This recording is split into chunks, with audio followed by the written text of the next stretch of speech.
E aí pessoal, tudo bem? Eu sou Renato Sapiro, advogado de formação, esportista nas horas vagas e pai da Olivia e do Mike, que são minha grande paixão. Sou sócio fundador da Sapiro, uma consultoria boutique de RH especializada em escritórios de pequeno e médio porte. Para saber mais, acesse sapiro.com.br. E esse é o Direito de Resposta, um raio-x do mercado jurídico. Sejam muito bem-vindos. Esse é um podcast leve e informal, onde falaremos com os principais personagens desse meio sobre carreiras, tendências e curiosidades. E esse é um podcast quinzenal, então já sabe, temos um encontro marcado segunda sim, segunda não.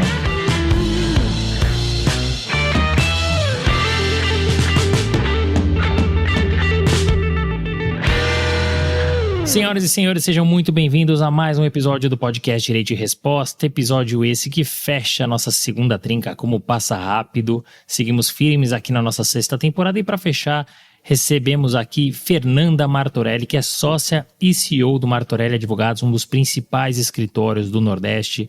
Fernanda, muito obrigado por ter aceitado o nosso convite. Prazer te receber no Direito de Resposta. Oi, Renato. Muito obrigada por me receber e fazer esse convite. Estou muito feliz de estar aqui com você. Não, nós também estamos muito felizes. Obrigado pelo aceite. Fernanda, aqui a gente sempre começa com uma pergunta clássica de planejamento de carreira. Você tem uma carreira que é super sólida, são mais de 20 anos na mesma estrutura, o Martorelli Advogados, onde você é a CEO. Essa trajetória ela foi planejada? Caso contrário, quais eram seus outros objetivos?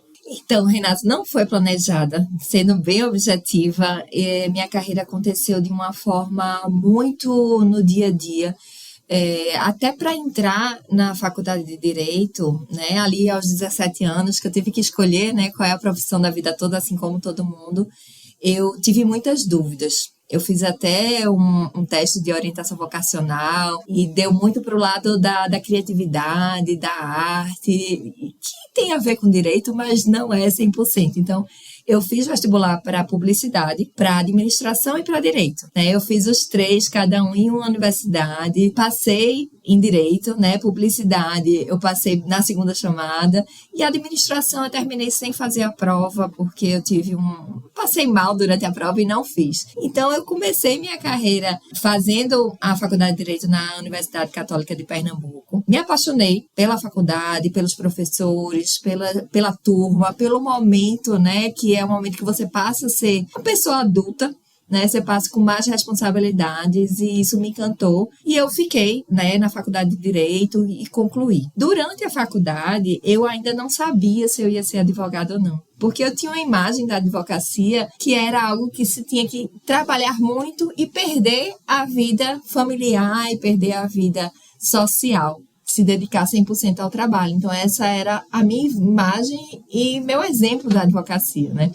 E eu fiquei com várias dúvidas se era isso que eu queria para mim. E aí, terminei que fiz, dentro da faculdade, fiz pesquisa, né? Fiz monitoria, dei aula ali dentro da faculdade, junto com um professor que eu gostava bastante de processo civil. E, quando me formei, estagiei em 2 escritórios. Meu primeiro estágio foi em Veirano, quando ele ainda existia essa banca em Recife, porque depois ele voltou para São Paulo, assim, fechou a parceria que tinha em Recife, mas eu estagiei ali na área tributária, em Veirano, que foi maravilhoso, foi um ano maravilhoso para mim de estágio. Depois eu estagiei na área ambiental, né, com o Dr. Ivon Pires também, que foi um estágio muito, muito bacana, totalmente diferente, né, do que eu tinha visto até então. E fui tentando entender o que era de fato a advocacia, né? Quando você é estudante, estagiária, você passa a ver mais de perto o que é advocacia, né? Passa a executar algumas atividades e aquilo foi me envolvendo, né? Então, foram as oportunidades que foram surgindo, que eu fui abraçando e fui me encontrando nessa vida de advogada. Muito legal. Você entra aqui para o quadro dos mais de 90% que não planejaram a carreira. Isso não significa que você não vai ter sucesso, né? E planejamento não é alguma coisa necessariamente de longo prazo. Você pode ir fazendo planejamentos curtos. E me gera uma curiosidade interessante, porque você citou dos teus estágios, né? Um deles no Veirano, enfim, o outro na área ambiental. E me chama a atenção porque a gente teve a oportunidade aqui de entrevistar algumas pessoas que acabaram ingressando no escritório da família, enfim, do pai, do avô, enfim, a gente já teve a oportunidade de entrevistar muita gente legal aqui. E que foi direto para esse caminho. Inclusive, recentemente, a Juliana Martinelli, que, enfim, entrou logo no começo do escritório que foi fundado pelo pai dela e hoje ela também é CEO lá. Você fez um caminho diferente, né? Ao invés de você entrar direto no escritório, você fez outros estágios. Por que você decidiu seguir esse caminho diferente e o quão benéfico ele foi no momento em que você ingressou no Martorelli? Então, meu pai tinha uma filosofia de que era necessário que eu tivesse outras experiências fora. E ele tinha também um receio do meu ingresso na sociedade, né, no escritório Martorelli Advogados, porque já tinha ali uns 15, 20 anos, né, de constituição do escritório, então já tinha uma performance avançada, já tinha uma marca, um reconhecimento. E ele sempre teve Pinheiro Neto Advogados como uma banca de referência. E aconteceu em Pinheiro Neto um fato de que, acho que foi o filho do Dr. Pinheiro que entrou e terminou saindo. Então, ele não queria que isso acontecesse comigo. Então, ele sugeriu que eu fosse atrás de outros estágios, que eu percebesse o funcionamento de outras bancas e entendesse se eu iria seguir essa carreira de fato, né? Então, eu não tinha nada muito planejado. Eu vou ser sucessora, eu vou ser a filha que vou me tornar CEO no futuro, nada disso. Então, foram experiências que fizeram com que eu agregasse realmente conhecimento, técnica, comportamento, né, que eu me fortalecesse para entrar no escritório e enfrentar o que viesse de lá. Porque é muito, eu não sei se é difícil, mas para mim, na minha percepção, é um peso a mais, né? Porque meu pai sempre foi referência na advocacia pernambucana e brasileira. Ele fundou o escritório, né, há 42 anos agora, e no momento da fundação, ele entrou e se associou ao CESA, que é o Centro de Estudos da Sociedade de Advogados. Com esse ingresso no CESA, ele começou realmente a mudar a forma de administrar um escritório de advocacia, né, que é uma sociedade de pessoas. Então, trouxe ali muita experiência. E começou a ouvir e absorver essas histórias também dos grandes escritórios brasileiros, né, que já estavam aí já na época com mais de 60 anos, digamos assim, de constituição. Então, isso fez com que, quando eu entrasse no escritório, ali depois que eu me formei, porque eu terminei a faculdade em 2004, né, em junho, julho de 2004, eu fiquei um tempo ali estudando para a OAB. E em março do ano seguinte, engraçado que foi no dia 8 de março de 2005, eu entrei em Martorelli Advogados.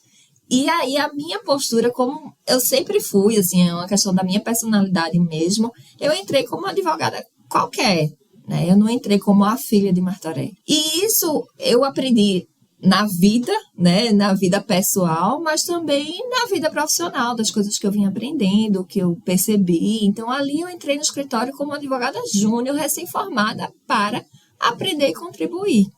Então, foi importante essa passagem por outros escritórios, esse contato com outras pessoas também de outros escritórios, sabe? E ver também várias matérias, né, que eu fiz o tributário, eu fiz o ambiental e entrei no escritório na área trabalhista. Então, eu pude atuar em diferentes áreas, né, antes também de entrar no escritório em Martorelli Advogados. E é muito interessante, Fernanda, você colocar isso, porque o comum é o sucessor entrar, né, o filho, a filha, neto, entrar direto no escritório da família. E você acaba tendo uma vivência diferente, você pode até agregar e trazer uma visão diferente para o escritório. Você trouxe um ponto que me chamou a atenção, que é a pressão, né, por ser filho do fundador. E você, para a tua personalidade, falou, eu entrei como uma advogada lá qualquer. Como é que foi essa conversa com o teu pai? Qual é a visão do teu pai? O teu pai, ele também se colocou dessa forma, aqui você vai ser mais uma e você vai construir a tua carreira? Ou ele te colocou embaixo do braço e falou, bom, aqui eu vou te preparar para a sucessão. Como é que ele recebeu quando você decidiu ingressar no Martorelli? Ele, na verdade, como tinha esse receio, né, de que a sociedade não me aceitasse, por eu ser filha, né, para fazer essa comparação, e ele tinha receio que a sociedade me visse como herdeira. Eu entrei na área trabalhista, fiz uma seleção como qualquer pessoa que entra no escritório. Então, eu conversei com o sócio da área trabalhista, que foi meu primeiro chefe, né, como advogada, doutor Arnaldo, que hoje é meu sócio. que eu tenho um carinho enorme, aprendi muito com ele, passei 5 anos na área trabalhista, mas existem aquelas histórias, né, que a gente ouve nos bastidores. Então, quando eu entrei no escritório, ninguém sabia quem eu era. Então, não sabia também que eu era filha de Martorelli. Então, isso foi muito bacana porque eu fui tratada realmente como uma advogada, né, da área trabalhista que chega ali para fazer audiência, para fazer prazo, para fazer tudo. Então, não existia nenhum plano de sucessão naquele momento, né, comigo. Nem eu tinha essa dimensão, né, essa ideia de que eu poderia vir a ocupar esse cargo, essa função, e eu teria onde eu estou hoje. Eu não tinha ideia que isso ia acontecer. E as coisas foram acontecendo ali na minha carreira dentro do escritório, que foram levando a esse momento que eu estou hoje, né? Então, ali na primeira semana, segunda semana, ninguém sabia quem eu era, né? Engraçado porque as pessoas, quando eu dizia, né, qual é seu nome, eu falava Fernanda Martorelli, você é o quê? De Dr. Martorelli ou JM, né, como a gente chama. E aí eu fui, né, me revelando, mas o fato é que não houve nenhuma diferença de tratamento, né? Nem dele, nem por ele, nem por outras pessoas dentro do escritório, por eu ser filho de quem eu sou. E isso foi bacana, porque eu pude criar minha própria trajetória do meu jeito, né? Eu pude me mostrar como eu sou, com o meu jeito, minha personalidade, meu conhecimento, enfim. E o que era difícil para mim era a minha comparação, né? Porque eu tinha uma referência, e a referência, para mim, o melhor advogado do Brasil, né? Então, eu tinha essa referência e eu me cobrava muito para ser parecida, mas já sabendo que eu nunca ia ser, eu nunca ia alcançar isso, porque realmente eu considero, e muita gente considera, que é um advogado fora da curva. Então, isso foi, no começo, um pouco difícil para eu administrar internamente, né? Mas eu consegui trilhar o meu caminho do meu jeito, sabe? Deixando essa comparação para outras pessoas que quisessem, sabe? Outras pessoas que quisessem comparar. Isso terminou que não influenciou de uma forma negativa, né, na minha carreira. Isso é muito legal, Fernanda, porque não é fácil, não. Você tem a comparação, você tem a visão de, não, ela só tá aqui porque é filha dele, ela só tá crescendo porque é filha dele, e você foi trilhando o teu caminho sem olhar para essas questões, sem olhar para o lado. E, enfim, você entrou no escritório em 2005, né? 2013, você inclusive assumiu como CEO, a gente já chega lá, mas você, enfim, se tornou sócia do escritório. Olhando para trás, o que você acha que contou para essas sucessivas promoções até você se tornar sócia? E no dia seguinte, o que mudou? Principalmente rememorando aquela entrada de, eu não estou entrando aqui porque eu sou filha do Martorelli. Você trilha a tua trajetória, você vira sócia. Como é que foi essa experiência e o que mudou no dia seguinte? Para ser bem sincera, Renato, não foi fácil, tá? Porque, além de ser filha, eu sou uma filha mulher, né? Então, existe no mundo jurídico também esse marcador que é difícil para as mulheres e uma mulher filha sucessora que também é complicado. Mas, o que é que eu posso te dizer? Na área trabalhista, eu comecei fazendo um trabalho como uma advogada júnior, como eu falei, e fui me dedicando, entendendo o que era o direito do trabalho, conhecendo os clientes, me aprofundando nos clientes. Eu tive uma equipe muito bacana, né, que o líder, né, Dr. Arnaldo Barros, meu querido primeiro chefe, assim, enquanto advogada, ele tinha uma equipe muito masculina, né? Eu acho que eram uns 15 advogados, só tinha eu e outra advogada de mulher, então também foi uma questão de furar bolha ali para mim, realmente, né? Numa área que é muita dedicação para audiência, para fatos, para você entender realmente o negócio do cliente e a fundo. Então, eu fui fazendo esse trabalho. Eu tive muito apoio das pessoas, dos advogados mais maduros que estavam ali, que me levavam para as audiências, que eu fui aprendendo e fui realmente me dedicando. Com isso, a gente tem uma filosofia no escritório que é geração formando geração. Eu fui formada também, né, pelos colegas da minha equipe. E fui também formando estagiários e estagiárias. E isso aconteceu de uma forma muito natural, sabe? Com destaque, com muita dedicação, muito estudo. Mas aí, em determinado momento, eu tinha um sonho que era de estudar fora, de realmente falar inglês muito bem, de ter um contato com uma cultura americana, porque eu sempre vi como uma cultura muito pragmática, né? Como algo muito objetivo, e eu sempre Imaginei como seria viver. Eu tinha passado, antes da faculdade, eu tinha passado um tempo na Suíça ali para aprender francês, mas eu tinha esse desejo de ir para os Estados Unidos. E aí, depois de 5 anos na área trabalhista, eu fui estudar fora. E aí eu fiz um LLM lá em Boston, na Suffolk University, e foi realmente o divisor d'águas. Eu acho que não muito pela faculdade em si, né? Porque eu fiz em Health Law e Biotecnologia, algo totalmente diferente do que eu já tinha estudado. Mas eu sempre fui com a cabeça muito atrás, em busca de inovação, de coisas novas. Então, tinha esse curso que não tinha mais encanto nenhum, assim, vou fazer. E aí, foi realmente o divisor d'águas. E eu passei 4 anos nos Estados Unidos, eu morei em Boston e depois em Nova York, e ficava vindo para o Brasil para ainda ter o contato com o escritório e também experimentar outras áreas. Então, teve um momento que eu fiquei na área do societário, do M&A, de contratos, para entender o funcionamento, né? Enfim, fiquei nesse vai e vem aí por um tempo, para não me desligar do escritório, né? Para estar próxima, mas também ter outras experiências. E isso, para mim, foi realmente muito importante.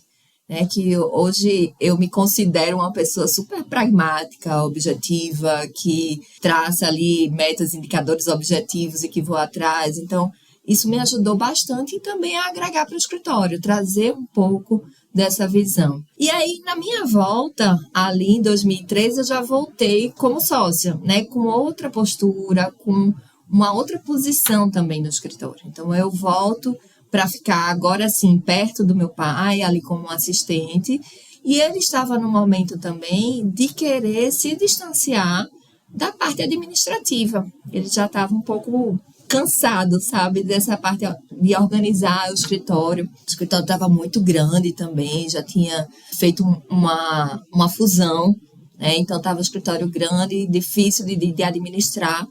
Então, mudou bastante na minha vida, porque eu deixo de ser uma advogada da área trabalhista ou da área, né, de contratos e tudo mais e passo para ser assistente dele logo depois, CEO, administradora do escritório. Então, a parte da advocacia, ela foi ficando um pouco de lado. Eu fui experimentando outras áreas, né, de administração, de recursos humanos, de financeiro, de estratégia, e isso para mim foi muito diferente. Não foi nem só pela questão de virar sócia, foi muito pela mudança de posição realmente dentro do escritório. E aí, como eu entrei em 2005, a gente já estava em 2013, as pessoas já me conheciam. Isso que foi legal, porque elas já tinham ali a Fernanda e não a filha de Martorelli. E aí eu comecei a exercer essa função que eu faço até hoje, e ao longo, né, de 2013 para cá também tive aí algumas outras experiências, né, dentro do escritório. Não, super interessante, você já trouxe um teaser para a gente falar sobre essa cadeira de CEO, mas você falou sobre uma outra coisa que me chamou muito a atenção, porque você tem uma formação clássica, mas ao mesmo tempo você tem uma formação mixada. Você se formou na Universidade Católica de Pernambuco, você tem também um mestrado pela Federal de Pernambuco, especialização pela GV, mas ao mesmo tempo você fez curso de comunicação, liderança, tecnologia por universidades como Harvard, Columbia e Suffolk, que você até comentou. Por que você decidiu fazer essa mescla e como é que ela efetivamente ajudou depois nessa cadeira que você assumiu de CEO? Eu sempre gostei de uma sala de aula, de ser aluna, sabe? Eu sempre gostei de ser aluna. Então, quando eu saí da faculdade, quando eu concluí o curso de Direito na Católica, eu fui direto fazer meu mestrado. Então, como na Católica eu tinha feito a minha monografia de conclusão de curso em ambiental, eu emendei com mestrado na Universidade Federal de Pernambuco em ambiental. A minha dissertação era sobre competência legislativa em matéria ambiental, né? A sobreposição do município, União, estados. Então, isso, eu tinha muito interesse na área ambiental. E estudei bastante, né, sobre isso. Quando eu exatamente no mesmo momento que eu entrei no mestrado, eu entrei no escritório. Então, eu me formo em 2004, em 2005, eu inicio meu mestrado, eu inicio meu trabalho como advogada no escritório. Então, como advogada trabalhista, fazendo mestrado em ambiental. Então, sempre tive essa mescla aí de coisa. Olhando para trás hoje, eu percebo que eu não tinha algo muito definido dentro de mim, qual era a área do direito que eu queria atuar.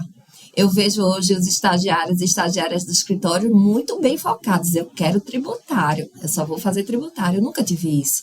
Eu fui experimentando todas as áreas, não todas, né, mas várias áreas. Eu gostava muito de constitucional, gostava muito de processo civil. Então, era uma mistura e eu sempre gostei muito de sala de aula. E aí eu termino com o CLU mestrado, ali acho que em 2007, né? Em 2009 eu vou para os Estados Unidos. E aí, nesse momento, eu entro num LLM, né, de biotecnologia e direito da saúde também. Algo totalmente diferente. Quando eu volto para o Brasil, eu procuro, né, já volto em outra posição, mais ligada à gestão do escritório, eu procuro me especializar nessa parte de gestão, porque na advocacia, na faculdade de direito, a gente não aprende nada disso, né? A gente aprende as áreas do direito, a técnica e esse saber jurídico, que é muito importante para o profissional. Então, para mim, eu carreguei essa bagagem com todas essas áreas que eu passei e estava na posição que eu conseguia olhar para o escritório com pelo menos um conhecimento das diversas áreas do escritório. E isso foi bacana, porque nessa posição de gestão de escritório de advocacia, que é uma sociedade de pessoas, né, que a gente lida com vários sócios e sócias especialistas e muito dedicados ali para cada área, eu consigo conversar com todo mundo, né, discutir casos, discutir clientes. Então, essa bagagem toda me deu essa especialidade.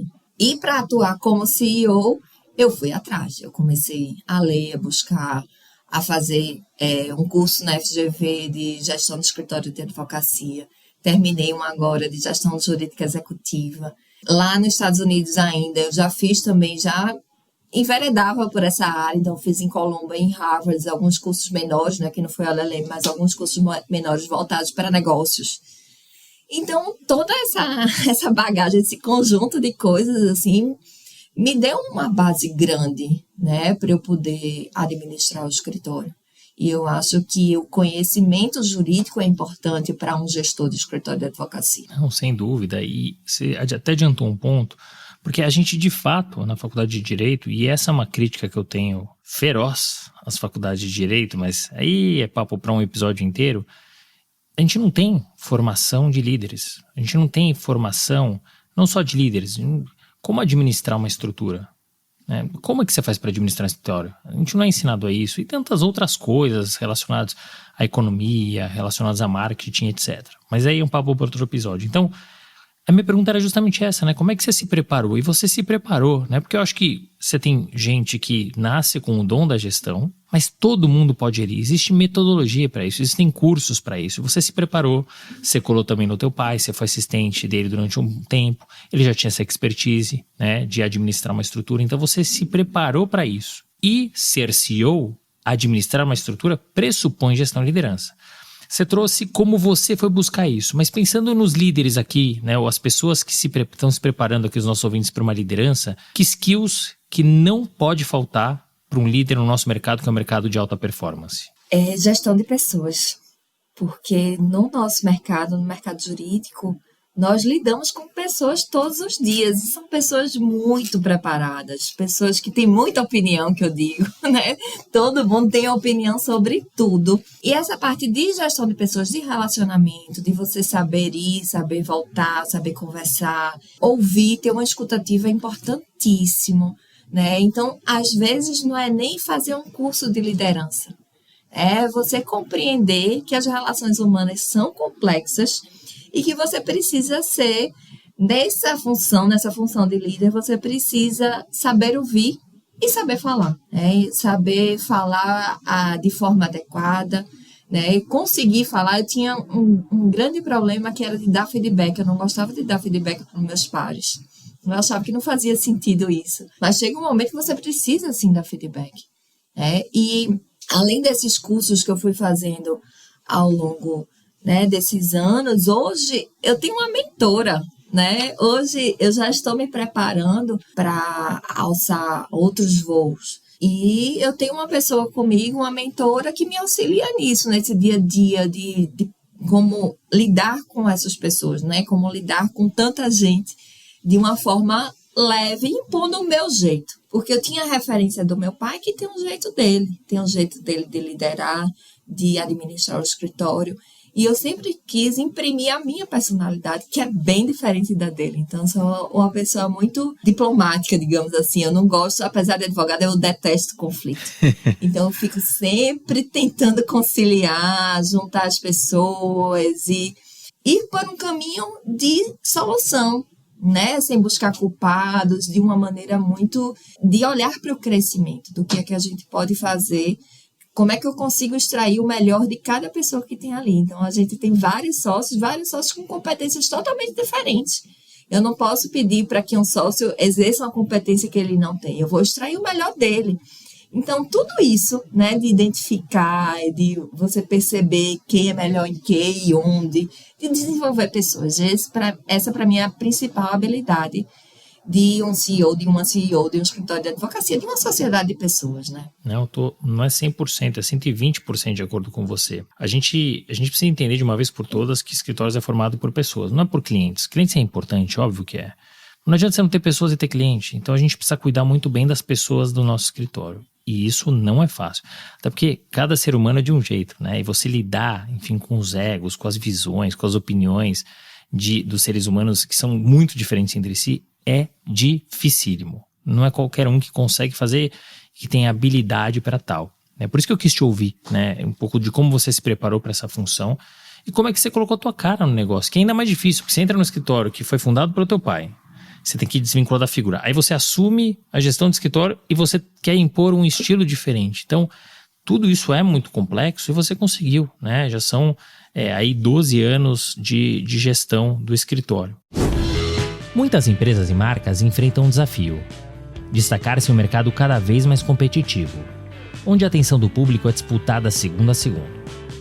Qual é a estratégia que você tem usado para conectar a sua marca às pessoas certas e no momento certo? No podcast Direito de Resposta, temos a oportunidade de conectar marcas a um público que busca mais do que informações, busca reflexões profundas e contextos relevantes. Aqui, cada anúncio é mais do que um comercial. É uma conversa que inspira, engaja e transforma. E agora vem o melhor. A Media Kit do podcast Direito de Resposta está disponível e ela apresenta todas as informações necessárias para você explorar como a sua marca pode se beneficiar de estar em um espaço de credibilidade, audiência qualificada e relevância crescente. Entre em contato conosco agora mesmo no e-mail minhamarcano@direitoderesposta.com.br e descubra como transformar seu anúncio em uma mensagem poderosa. Repetindo, minhamarcano@direitoderesposta.com.br. Solicite a Media Kit e faça parte do podcast que transforma ouvintes em fãs e marcas em protagonistas. Muita coisa mudou ao longo desses anos, né? Você assumiu o escritório em 2013, estamos em 2025, o mercado mudou, o mundo mudou, tudo mudou. O que você enxerga de grandes mudanças aí que você passou ao longo desses 12 anos? E olhando para frente, assim, que desafios que se avizinham e como é que vocês estão se preparando para isso? Realmente, muita coisa mudou. Ali em 2013, no início, né, da minha gestão, da minha carreira como gestora de escritório, eu ainda tinha, e ainda tenho até hoje, né, muito apoio do meu pai. Né? Então, a gente foi caminhando juntos aí ao longo dessa jornada. A gente passou, né, por uma fusão, depois por uma cisão, passamos por diversos movimentos, né, diversas consultorias que passaram no escritório, que vinha de um jeito, depois a gente mudava, vinha de outro, tentando realmente imprimir o nosso DNA, né, o jeito Martorelli de ser, porque existem diversos escritórios, excelentes advogados e advogadas pelo Brasil, pelo mundo. Mas o que faz realmente um cliente ou uma pessoa, né, um advogado ou uma advogada ficar no escritório para a gente reter talentos e reter clientes também, é a experiência, né, é o dia a dia, é a vida, é como você se relaciona com essas pessoas. Então, eu tentei colocar muito disso, assim, como é que eu me relaciono, como é que eu trato as pessoas, como é que eu acolho, como é que eu ouço, como é que a gente desenvolve. Chegou um determinado momento aí da minha carreira que eu disse, eita, tô sentindo falta da advocacia. Como é que eu tento conciliar as duas coisas? E ali em 2019, né, foi um momento que a gente fez uma mudança no escritório. Então, nós tínhamos uma diretoria, né, que é uma diretoria que eu compartilhava com meu pai. A gente teve uma consultoria, essa consultoria disse, vamos testar uma diretoria tríplice. Aí, nesse momento, eu disse, então é o meu momento para eu voltar para a advocacia. E aí, a gente testou, né, a gente tinha um diretor administrativo financeiro, um diretor de operações e um diretor de pessoas. E eu decidi, né, ficar aqui, ainda estava em São Paulo, ficar aqui em São Paulo para atuar na área de energia. E fiquei ali de maio, mais ou menos, de 2019, até o início de 2020, que todo mundo já sabe o que aconteceu em 2020, que é onde tudo muda. Então, veio a pandemia e uma diretoria tríplice para um mundo muito dinâmico, rápido, em movimento, né? Você precisava ter decisões mais rápidas. E foi aí que eu reassumi, né? Desisti de novo, né? Dei um passinho, que eu não digo que é para trás, é para frente, né? Que aí eu assumo como diretora do escritório mais uma vez. E com esse grande desafio, né? Como é que você mantém uma sociedade, né, de advogados e advogadas durante a pandemia, onde tudo era incerto. Então, isso trouxe muito aprendizado para mim. A pandemia foi terrível para todo mundo, mas eu tirei algumas lições desse momento. Então, veio um boom de tecnologia, né? Eu tinha grande dificuldade, eu morando em São Paulo, fazendo uma reunião em Recife, tinha muita dificuldade antes da pandemia, porque as pessoas ficavam lá na sala de reunião, nem olhavam para mim, eu dizia, eu estou aqui, eu quero falar, sabe? Não tinha essa cultura. Agora é muito mais fácil. Então, a pandemia acelerou isso, dessa conexão, onde você conseguir integrar as equipes, né? Que a gente tem alguns escritórios no Brasil e as equipes muito isoladas, agora todo mundo integrado, todo mundo se fala, se conversa, a gente tem comitês com pessoas diversas. Então, isso trouxe um desafio, né? E trouxe a oportunidade de eu colocar essa minha intenção, essa minha personalidade. Então, houve aí o desafio da pandemia, o desafio da tecnologia, e a gente precisou fazer uma reestruturação no escritório. E durante essa reestruturação, a gente enfrentou os desafios, né? Veio com grande força a questão da diversidade, que a gente abraçou. A gente já tinha um comitê de diversidade, equidade e inclusão no escritório desde 2019. A gente conseguiu criar algumas ações afirmativas, alguns programas, né, de inclusão dentro do escritório, que foi muito legal. Criamos também, investimos um pouco mais em marketing, que a gente não fazia, então a gente criou o comitê de marketing, começou a investir um pouco nisso também, né, de posicionamento de marca, né? Então foi um momento que essas outras coisas começaram a acontecer. Tinha a dificuldade ali da pandemia, do cliente distante, de tudo mais, mas a gente foi por um outro lado fazendo acontecer no escritório, né, com todas essas mudanças.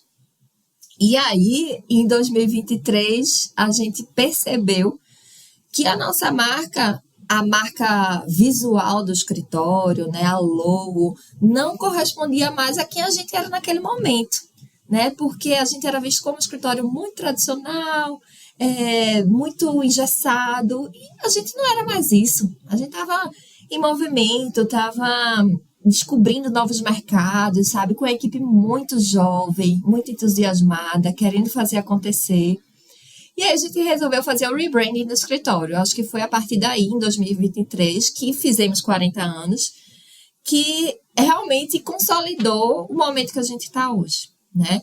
E agora são os desafios para o futuro, né? Como é que a gente faz um crescimento, que nós estamos aí no caminho de um crescimento, como é que a gente faz um crescimento estruturado, que dá espaço para as pessoas crescerem, que a gente forma estagiários e estagiárias que serão nossos sócios no futuro, né? Que é isso que a gente entende, com tudo isso que está acontecendo no mundo, né? Que são mudanças climáticas, IA generativa, enfim, TikTok, né? Gerações que são diferentes da nossa, que são diferentes da do meu pai. Então, a gente tem várias gerações dentro do escritório. Então, acho que o desafio é muito isso. Como é que a gente mantém a essência da advocacia, a essência do compromisso com a função social, né, do direito da advocacia, com tudo isso que está acontecendo no mundo e com uma perspectiva de crescimento. É um desafio que é legal, assim, eu que sou muito voltada para a inovação, eu gosto desse tipo de desafio, né? Mas que não é simples.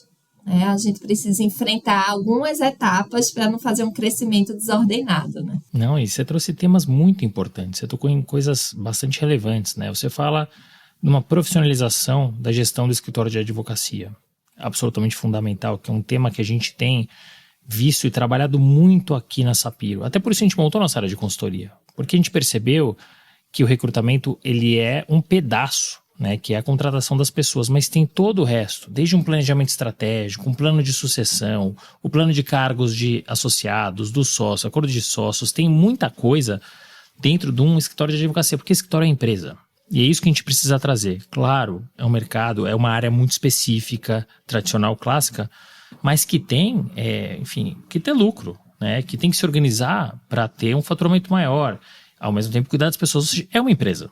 Né? Então é muito interessante você trazer isso. Além disso, você traz mudança no mundo, e aí 3 temas que a gente vai falar daqui a pouquinho. Tecnologia com a inteligência artificial. Você falou, puxa, como é que eu faço aqui para reter clientes? Precificação, como é que eu faço para atrair e reter pessoas? Né?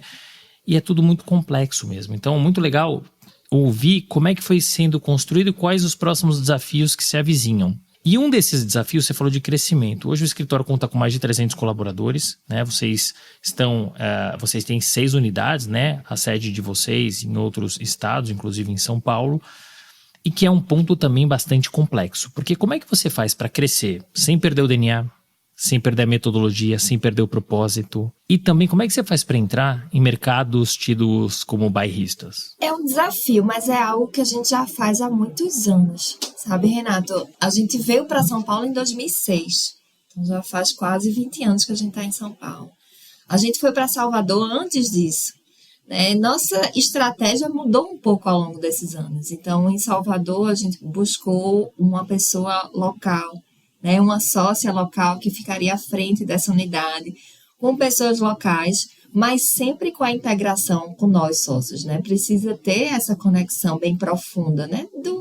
Do afeto de sociedade mesmo, sabe? Da relação, dos valores serem parecidos. Então, precisa ter muito cuidado com isso. Quando você vai para uma outra cidade que fala com sotaque diferente, né? Então, é complexo. A gente já teve esse modelo que foi realmente contratar uma pessoa local. A gente já teve um modelo que é o modelo que está em Maceió, que é um de nós ir para Maceió. Então, foi isso que aconteceu. Nós elegemos um sócio que foi para Maceió quando a gente inaugurou o escritório lá e que foi com um cliente também. Então, ele montou a equipe. Hoje é a segunda maior unidade nossa, que é Maceió, está super frutífera. E a gente queria recriar o modelo de Recife, né? Com todas as áreas, com áreas independentes, mas sempre com a conexão. Então, não foi fácil, né? Nunca é, né? Acho que os desafios da vida empresarial, né? Como você está chamando, sempre acontece. E nos diversos formatos que a gente fez, nós enfrentamos benefícios e também desafios que precisamos superar. Então, esse de Maceió foi como é que eu entro com um sócio de Recife, como é que eu furo a bolha de Maceió e me torno um escritório de advocacia local, mas com essa visão nacional. E a gente sempre teve essa visão nacional, desde que veio para São Paulo, antes disso, atuando nos diversos estados, em várias cidades do Brasil. Em todas as cidades a gente tem clientes que têm ações, né, casos no Brasil todo, então a gente atua nessa perspectiva, mas é muito importante manter o DNA, os valores, os padrões, a forma de atendimento. Então, tudo isso demanda muita dedicação, treinamento, visita, conversa, né, até que... E depois, indicadores, vamos olhar como é que está a performance dessa unidade, né, se os clientes estão satisfeitos, vamos conversar com os clientes, né. Meu pai sempre diz, né, que a maior fonte do direito é o cliente. Então, vamos para o cliente, vamos ouvir, é fonte do direito e fonte também do meu trabalho, né? Como é que eu melhoro o meu trabalho? Ouvindo quem recebe, né? Quem recebe o meu serviço. Então, foi um mix de coisas, assim, e eu te digo, assim, não existe uma receita de bolo, né? Que eu vou seguir e vou conquistar. Então, quando aparece a oportunidade da gente ir para uma outra cidade, quando a gente percebe que tem uma demanda de um cliente, ou quando a gente quer desbravar um outro mercado, a gente vai estudar o que é esse mercado.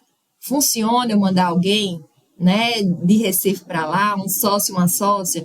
Ou seria mais interessante a gente se juntar com um dos nossos correspondentes que a gente tem aí, né, diversos de longa data? Então, a gente estuda muito bem isso, né, traça a estratégia e executa e vai testando. A gente tem um DNA também muito inovador. Então, com a inovação, a gente precisa testar, né, e errar rapidamente para mudar. Então, é isso que a gente faz. A gente vai, testa, acerta, não acerta, muda o rumo, faz outra coisa, mas sempre com foco muito importante nos clientes e nas pessoas que estão envolvidas. E é isso. Não vai ter uma receita de bolo que você falou. Não vai ser igual para todo mundo. Tem que testar. Às vezes vai acertar de primeira, às vezes não. Vou mandar um sócio aqui para lá. Puxa, não funcionou, vai ter que ser um sócio local. Então tem que ir testando. O importante é o que você falou. Perceber rapidamente quando erra, corrigir, né, e seguir em frente. E é importante, é isso. De novo, a gente está falando, é de pessoas. Os clientes também são pessoas, né? Então tem que tentar manejar o mais rápido possível. Então é muito importante ter essa sua visão de quem já passou por essa experiência. E se vocês forem hoje, vocês têm 6 unidades, vocês forem para a 7ª e para a 8ª, vai ser diferente também, né? Então é sempre esse desafio bacana, mas é legal ter a sua visão como CEO do escritório que passou por várias mudanças, né? E que encontrou mercados diversos, sociedades diversas, mudanças diversas. Você conhece a Sapiro? Nós somos uma empresa focada no mercado jurídico, especialmente em escritórios de advocacia de pequeno e médio porte, e que tem 2 pilares, recrutamento e consultoria. Acabando este episódio, acesse sapiro.com.br e saiba como podemos te ajudar. Vamos polemizar um pouquinho. Você falou lá atrás de tecnologia, você falou de clientes, preços e você falou de pessoas. Vou começar falando então por preço. Porque a gente vive um mercado altamente competitivo. E você falou do tete a tete, da próxima do cliente, de ouvir o cliente. Mas tem várias questões. Tem muitos trabalhos que viraram commodity, tem escritórios que jogam preço lá embaixo. Como é que vocês fazem para fugir da precificação? É um desafio enorme, né? O mercado jurídico tem se transformado. Em algumas áreas, os clientes apertam muito por preço, né? Enxergam o trabalho como commodity, né? Que você falou. Então, existe de fato um desafio da gente mostrar algum valor a mais para o cliente. Qual é o meu diferencial? Qual é o meu propósito? O que é que eu consigo agregar de valor que eu consigo me distanciar da precificação como commodity? Hoje a gente vê que empresas multinacionais não é nem o jurídico que contrata mais, né? É o departamento de comercial, enfim, o departamento financeiro, muitas vezes quando é a área tributária, compras. A área que a gente sempre tem medo, a área de compras. A área de compras, exatamente. Então, a área de compras não vai enxergar o meu valor, né? O que eu coloco a mais, o que é que eu agrego, vai enxergar o númerozinho lá, o valor da pasta, ou o valor do prolabore, o valor do êxito, enfim, vai enxergar para isso e vai comparar dessa forma com os outros escritores. Tem empresas que a gente consegue realmente agregar um valor maior, né? De dizer, tudo bem, existem milhares de escritórios que fazem esse serviço que você quer de uma forma excepcional. Eu também faço, né? Mas o que é que eu consigo mostrar para ele que eu faço de diferente, sabe? E falando um pouco nisso, eu já vou entrar um pouco em tecnologia, se você me permitir, Renato. Que pensando sobre isso, a gente até criou, lá em 2018, né, uma inteligência artificial, justamente para auxiliar o negócio do cliente. Então, eu saio um pouco exclusivamente de um jurídico, né, que apaga incêndio, um jurídico que resolve problema, para uma parceria com o jurídico interno da empresa no sentido de prevenção, que pode até parecer, né, um tiro no pé, porque se eu previno algumas demandas, algumas ações, eu recebo menos ações, eu, enquanto escritório de advocacia, recebo menos ações, e aí eu fico sem trabalho, que não é verdade. Com essa inteligência artificial que a gente criou, junto com um parceiro de tecnologia da Google, a gente conseguiu identificar a causa raiz do problema do cliente, do problema trabalhista do cliente. Então, com isso, a gente dá uma solução para o negócio e não somente para a questão jurídica nua e crua. E com essa parceria, com essa conexão entre escritório de advocacia e entre jurídico interno, a gente consegue fazer a diferença lá na ponta, na frente, inclusive auxiliando o próprio departamento jurídico a fazer a diferença no negócio final. Então, a gente sempre pensa nesse tipo de diferencial. Então, nesse momento que a gente avançou com a tecnologia, não foi para eu ser mais eficiente internamente. Foi como eu agrego valor para o cliente, para o negócio do cliente. Então, a gente sempre pensa nesse formato. Como é que eu me diferencio, né, em termos de experiência mesmo da relação cliente-escritório, para que eu consiga agregar e fazer a diferença no negócio dele. Eu quero que o negócio dele desenvolva, sabe? Eu quero que o negócio dos meus clientes cresçam. Inclusive, a gente tem essa missão, né? Desenvolver o negócio dos nossos clientes, sejam, né, os clientes locais, né, nas unidades que a gente tem, sejam os clientes nacionais. Então, a gente tenta contribuir para isso, né? Trazendo soluções que vão além do mundo jurídico. Que conecta, inclusive, com a criatividade que você falou lá de trás, lá no comecinho. Porque a gente fala que não, criatividade, isso aí é para arquiteto, né? Para design de interiores. Não, criatividade para você pensar em soluções diferentes. Porque se você for um tradicional, você vai pensar, não, eu não vou, imagina, vou resolver o problema aqui, não vai ter mais processo, eu não vou receber mais demanda. Pelo contrário, você soluciona aqui, a empresa ela vai crescer em outros campos, ela vai te passar outras demandas, você vira parceiro, você foge da precificação. Né? Então você trouxe um ponto muito importante. E quando você fala de tecnologia, você falou da tecnologia, como usá-la, né, da inteligência artificial com o cliente. Mas tem também como usar com o escritório. Tendo essa experiência, sendo um dos primeiros escritórios que efetivamente utilizou a inteligência artificial, como que você acha que a inteligência artificial nos próximos anos vai impactar o mercado jurídico e os escritórios de advocacia e a advocacia em si? Essa é uma pergunta que não tem uma resposta certa e qualquer resposta vai ser complexa. Voltando um pouquinho, eu sou conselheira, né, do CESA, do Centro de Estudos da Sociedade de Advogados, faço parte do CADEP, que é o Comitê de Administração e Ética Profissional, e lá a gente discute muito sobre IA. Inclusive, nós apoiamos uma pesquisa da FGV sobre isso no ano passado, e não existe aí ainda uma resposta certa. O que é que a gente vem fazendo? Né? Eu entendo particularmente que a tecnologia é super importante como ferramenta, né? Como auxiliar na nossa atividade. Então, se a gente for comparar com outras atividades que prestam serviço, é a mesma coisa. Assim. Então, você pode utilizar a inteligência artificial, a tecnologia, os robôs, né? Tendo API, conectando sistema, conectando tudo. É super importante para a nossa advocacia, porque você termina passando, entre aspas, para essa inteligência as atividades mais repetitivas ou algo que pode ser feito de uma análise, por exemplo, que pode ser feita mais rapidamente, mas que depois você vai imprimir a sua inteligência, a inteligência humana, né? Eu já ouvi isso, não me lembro mais aonde, que inteligência artificial, na verdade, é inteligência auxiliar.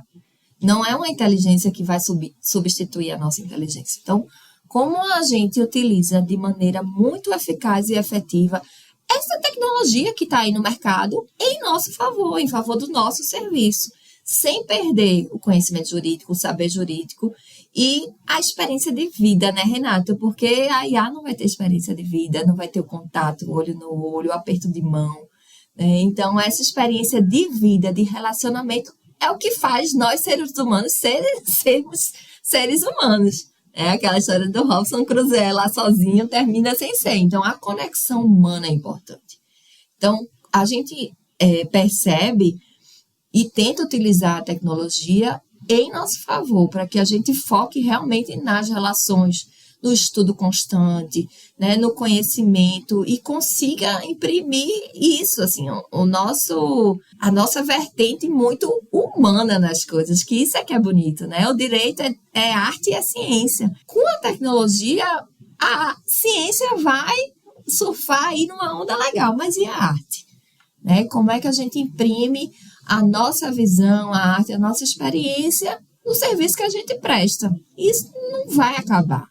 Então, vai ser um desafio de como medir isso, né? Qual é o limite, qual é a linha divisora entre eu uso para me beneficiar, para me ganhar tempo, para me ajudar com coisas mais repetitivas, mas eu não perco a minha experiência, eu não perco a minha visão, eu não perco o meu conteúdo como profissional, sabe? Como advogada, como tudo que eu, nesses 20 anos, né, de formação, como é que eu aplico isso utilizando essa ferramenta que vai me poupar tempo, mas não vai fazer o trabalho por mim. É isso. Tem uma entrevista aqui no Direito de Resposta com o Tito Andrade, que é CEO do Machado Meira, eu fiz essa mesma pergunta. E ele falou uma coisa que resume um pouco do que você trouxe. Ele falou, a IA ainda não vai levar o cliente para almoçar. O que ele quis dizer com isso? Que a relação humana vai continuar sendo a relação humana. A máquina não vai interferir, não por hora, talvez daqui a alguns anos. Então é isso, acho que tem esse ponto, e tem o ponto de que não adianta a gente brigar, é uma realidade, né? A gente tem que utilizar a nosso favor. Ah, mas muita coisa que advogado faz hoje vai deixar de existir. Sim, coisas operacionais que podem ser otimizadas. Ótimo, e eu sempre falo, a profissão do advogado, advogada é pensante, é estratégica, é de solução de problema. Não é para ficar fazendo coisa repetitiva. Então, eu acho que muita coisa vai mudar nesse aspecto, mas que eu acho que é positivo para a advocacia. Então, é importante também ter essa sua visão. Vou entrar no último ponto polêmico. Pessoas. A gente tem um mercado aí de quase 2 milhões de advogados. Mas é fato que, assim, se a gente for analisar, enfim, pessoas bem formadas, eu não digo só de faculdades, é bem formadas mesmo, dentro da advocacia em si, não tem um volume muito grande. A gente tem um mercado muito competitivo entre si. Como fazer para atrair e reter esses talentos? É só grana? Esse é um tema que eu adoro falar sobre, que me toca realmente, talvez no meu propósito de vida, assim, que é desenvolver pessoas. Eu fico sempre pensando quem será a próxima Fernanda, quem vai fazer melhor do que eu, quem é que vai crescer. A gente tem uma filosofia muito de abrir espaço, sabe, de formar pessoas. E é um grande desafio porque somos seres humanos. Então, uma pessoa que está no escritório hoje pode ter outras ambições, pode querer ter o nome na placa, pode querer ir morar nos Estados Unidos. Então, por mais que eu treine, que eu traga para junto, que eu incentive com várias coisas, as ambições são diferentes de pessoa para pessoa. O que é que a gente faz, né, no escritório? Hoje em dia não é mais só grana, né? A gente percebe que remuneração, lógico que atrai, mas não retém. Então, a gente tem o compromisso, além de formar as pessoas, de que elas sejam elas mesmas dentro do escritório, sabe? Que não tenha um padrão, que a pessoa tem que ser do mesmo jeito que eu ou que o sócio tal. Não, a gente quer essa diversidade, a gente quer pessoas diferentes, que agreguem, que pensem diferente, que tenham experiências diferentes.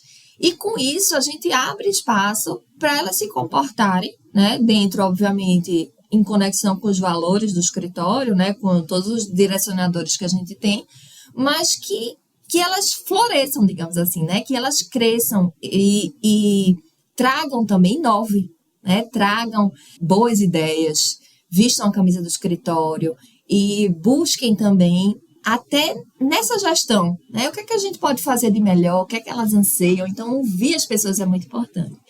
E, objetivamente, a gente tem algumas atividades, digamos assim, dentro do escritório que eu entendo que foram sendo agregadas à nossa história e que trazem uma certa satisfação para as pessoas. Então, da pandemia para cá, a gente observou que saúde mental é extremamente importante. Então, hoje a gente tem a parceria com uma ONG que se chama Gilu, uma ONG, né, que foi montada por mulheres que auxiliam as psicólogas que estão no mercado de trabalho e que prestam esse serviço, né, de acompanhamento da saúde mental das pessoas no escritório. E isso foi, assim, uma adesão incrível. Então, a gente dá esse benefício e várias pessoas estão fazendo de Gilu. Lógico que a gente não interfere em absolutamente nada, mas proporciona para as pessoas um lugar seguro para ela falar, né? Seja de trabalho, seja da vida pessoal, mas a gente entende que saúde mental é essencial. Um outro programa que a gente tem é para desenvolver as competências, que a gente chama MAAC, né? Martorelli Advogados Aperfeiçoando Competências. Então, a gente patrocina uma parte dos estudos de pós-graduação, mestrado, doutorado em inglês, das pessoas que quiserem, que tiverem também como contribuir para o desenvolvimento do escritório. Isso é muito legal também, houve uma adesão grande. A gente tem até um bloco de carnaval, Renato. Você sabe, como recifense, como, né, pernambucana, Nós gostamos muito de carnaval. Carnaval de Recife e Olinda é o melhor carnaval do mundo, né? Ó, polêmica, ó, polêmica. Não, você tá dizendo que a gente tá falando de temas polêmicos, então continua nessa linha. É isso. E a gente montou o Bota pra Torelli, que é Martorelli Advogados, é o bloco do escritório em 2018. Esse bloco é um sucesso, vem crescendo e as pessoas se envolvem.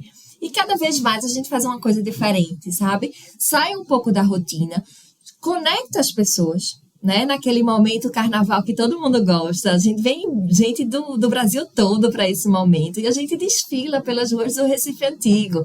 Então, isso envolve as pessoas, né? E a gente tem jogo de vôlei, sabe? Que as pessoas mesmo se organizam para fazer.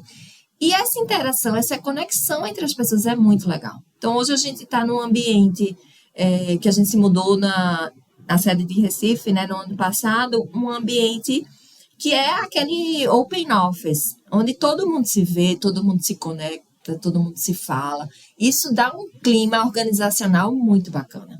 Então, se preocupar com o clima, com as pessoas, com a carreira, né, das pessoas é muito importante para a retenção de talentos. E elas perceberem que elas têm voz no escritório também é legal. Então, a gente ouve a ideia de uma estagiária, de um advogado recém-formado, a gente bota em prática. Então, eles participam da gestão do escritório através dos comitês. A gente tem comitê de compliance e ética, comitê de diversidade e inclusão, comitê de marketing, comitê de a Escola Martorelli também. Enfim, tudo isso que sai um pouco do dia a dia, né, em que permite que as pessoas coloquem a sua criatividade, como a gente falou lá atrás, né, a criatividade é importante, coloquem, desenvolvam também. Todo esse conjunto que faz parte do clima organizacional é importante também para a retenção de talentos. E é óbvio, um plano de evolução societária, que a pessoa perceba que ela pode crescer dentro do escritório, planejar sua carreira, saber onde ela vai chegar e abrir espaço. Sabe? Eu acho que o mais importante é isso, não ter uma sociedade muito fechada na mão dos sócios equity, né, os sócios patrimoniais, mas perceber que todo mundo pode crescer ali dentro. Isso é que é legal. Não, muito legal que você trouxe, porque é isso, não tem uma receita de bolo, mas você tem um caminho. O caminho é cuidar das pessoas. E para você cuidar das pessoas tem muitas coisas. Tem a grana que você vai atrair, enfim, tal, mas não é o que vai reter. Você trouxe um ótimo ponto. O que vai reter é tudo o que você falou. É como você amarra as pessoas, no bom sentido, na tua estrutura, né? Todas essas ações, desde o bloco, as psicólogas, ao vôlei, a estrutura onde vocês estão, o open space, tudo isso você vai juntando e você faz com que as pessoas não queiram sair da estrutura. E outra coisa, a transparência e a previsibilidade. Pô, legal, hoje eu tô aqui, como é que eu faço para me tornar uma sócia, um sócio? Como é que eu faço para crescer aqui dentro? É possível? Legal. Quanto tempo? Como? Então, isso faz com que as pessoas fiquem. Então, não tem uma receita de bolo, mas tem um conjunto de fatores e você trouxe vários deles aqui. Obrigado por compartilhar. Agora vamos pegar leve. Chegando aqui no final do bate-papo, você tem uma carreira de muito sucesso. Você trilhou uma carreira muito interessante, sólida, há 20 anos à frente do escritório, administrando a estrutura, o que não é fácil, a gente conversou bastante aqui. Você se arrepende de algo e até onde você quer chegar? Ai, que pergunta difícil. Eu acho que eu não me arrependo, porque estou aqui, né? Estou feliz com o que eu faço, com o trabalho, o dia a dia do meu trabalho. Estou super feliz com isso. Então, eu acho que eu não me arrependo. Tudo que eu fiz ou deixei de fazer contribuiu para eu chegar onde eu estou hoje, né? Então, talvez pudesse ter, enfim, feito alguma coisa a mais. Mas assim, Renato, não é legal você pensar sobre isso, porque é isso, a perspectiva do futuro, né? Eu imagino muito assim, o que eu faço no meu dia a dia, o meu presente é o essencial, porque só existe presente, né? Futuro é apenas uma conjectura humana, mas como é que eu lido com o meu dia a dia, com a relação das pessoas, dos clientes, enfim, tudo isso.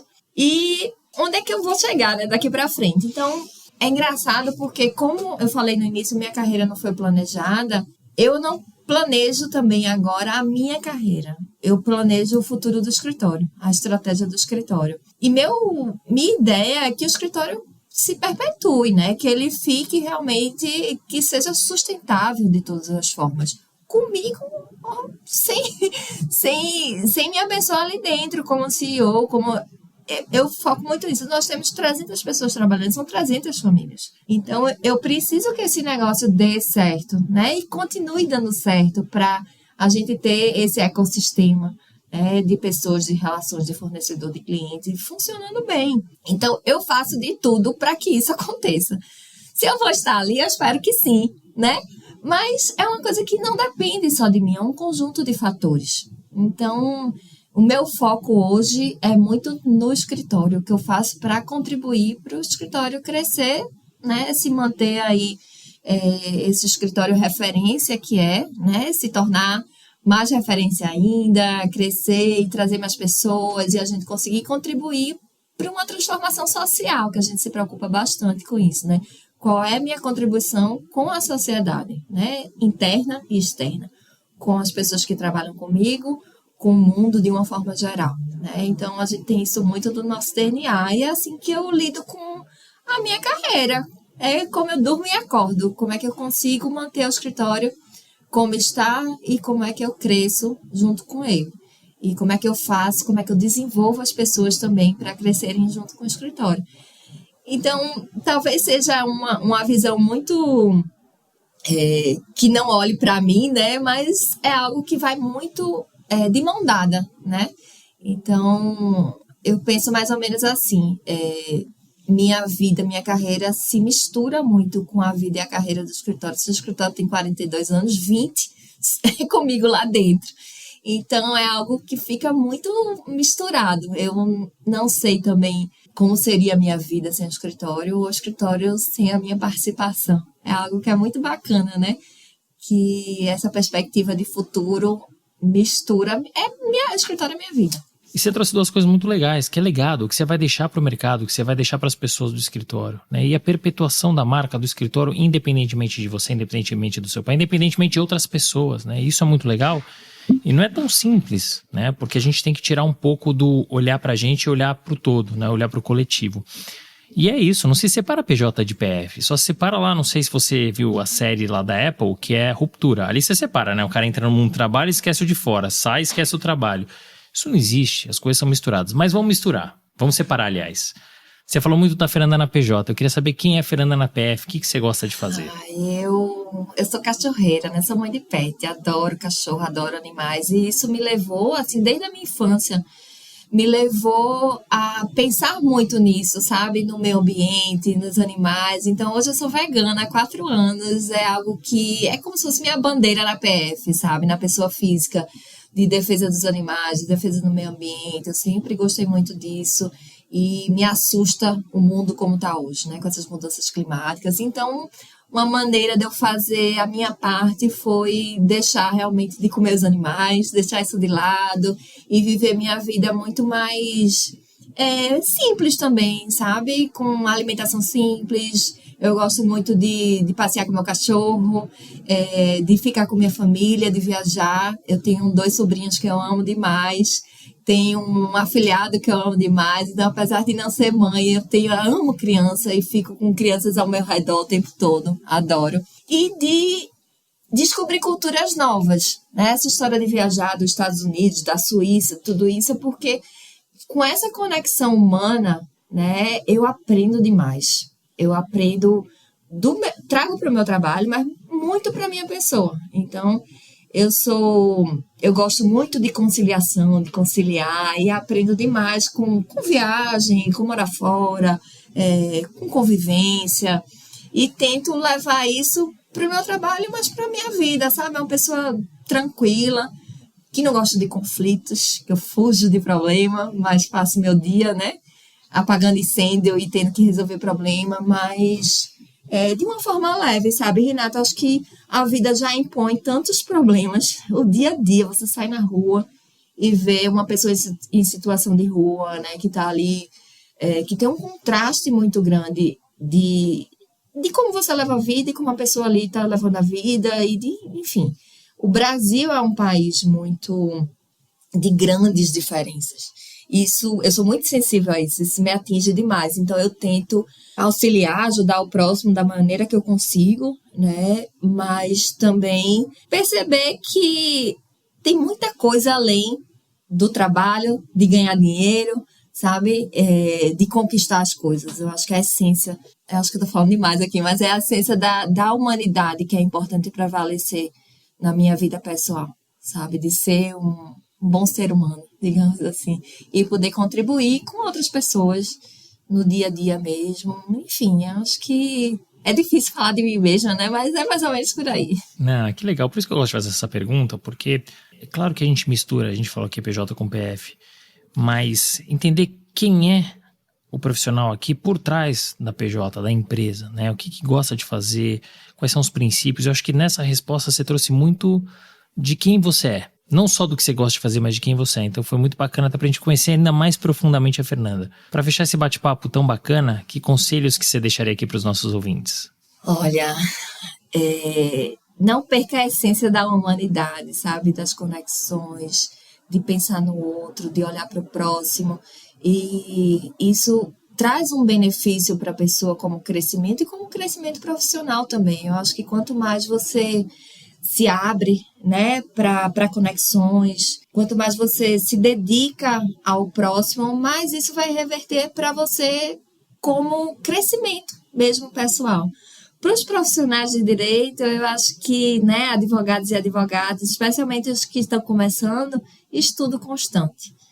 Isso é essencial. Eu não paro de estudar e de várias coisas, né? Você precisa abrir a mente, não é estudar somente aquela matéria do direito, mas entender o que está acontecendo no mundo, estudar, conversar, né, trocar ideia. Essa experiência também, quem puder, obviamente, se conectar com pessoas de fora, né, para ter outras visões do mundo. Enfim, eu acho que são coisas básicas que precisam ser ditas, né? Fazer o bem, e acho que isso é essencial. E tentar aí fazer sua atividade focada muito no seu propósito, né? Que é importante. Qual é o seu propósito? Seu propósito de vida e seu propósito profissional. E conectar, auxiliar o próximo, abrir espaço, enfim, tudo isso que eu fui aprendendo ao longo da vida, né? Então, acho que é isso que eu gostaria de compartilhar. É isso, e as coisas mais básicas são as que têm que ser ditas. A gente tem que repetir sempre as coisas mais básicas, as mais basilares, que é o princípio de tudo, né? Que são ali, é a fundação, né? Então, foi muito, muito bacana bater esse papo com você. Quando eu mandei o roteiro, você respondeu, boa, vai ser um papo super leve e informal, e foi um papo leve, informal, divertido. Eu saio de verdade leve, assim, agradecido e também muito feliz com esse papo, porque eu acho que tem muitos insights, tem muitas coisas legais aqui que você trouxe para os nossos ouvintes, contando um pouco da tua história, da tua trajetória. Muito obrigado por ter aceitado participar e por ter compartilhado tanta coisa legal. Eu que agradeço, Renata. Adoro falar sobre minha carreira, adoro falar sobre o escritório, sou super entusiasmada, né? Do escritório, assim, das coisas que a gente faz. Enfim, estou super à disposição. Adorei seu convite, adorei bater esse papo com você e estou à disposição. Muito obrigada por me convidar, foi joia. Fim de papo. Se você gostou, recomenda para seus amigos. Se não, fala comigo que eu quero te ouvir. Até a próxima.